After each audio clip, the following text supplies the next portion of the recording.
Hi ఇక్కడైతే ఇక నేను చేపలు పట్టుకున్నా. ఇవేం చేపలో తెలుసా? బురకలు అంటాం మేము.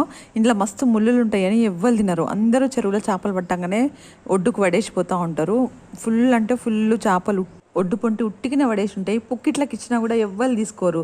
ఎందుకుర్రా తీసుకుంటలేరు అంటే అల్ల పాడుగాను మస్తు ముళ్ళు ఉంటుంది కాదు అంటారు. ఎవరిని అడిగినా గిదే ముచ్చట చెప్తారు.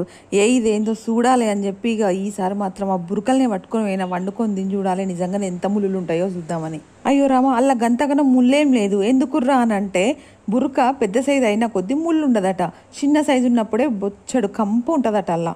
బురక పాడుగాను ఎక్కడ బురకో దాపరమైంది. చెర్లలో చేపలు పెరగకుండా ఎత్తందని మత్స్య రైతులందరికీ ఇదే ముచ్చట. ఇక్కడ చేపలు పట్టేటోళ్ళందరూ ముదిరాజన్నలు. గొలుసు కట్టు లెక్క అందరు తోపెలతోని చేపలు పడతారు. వీళ్ళకు వలలేసుడు రాదట. ఎంత పెద్ద చేపలైనా తోపులతోనే పడతారట. ఇక లాస్ట్కు గీసేది చేపలు అయితే పడ్డాయి. సందమామలు కొడుపెలు గవ్వైతే మస్తు ఉన్నాయి. ఎర్రగా మరగా పైకి ఎగరబట్టే పడతా అంటే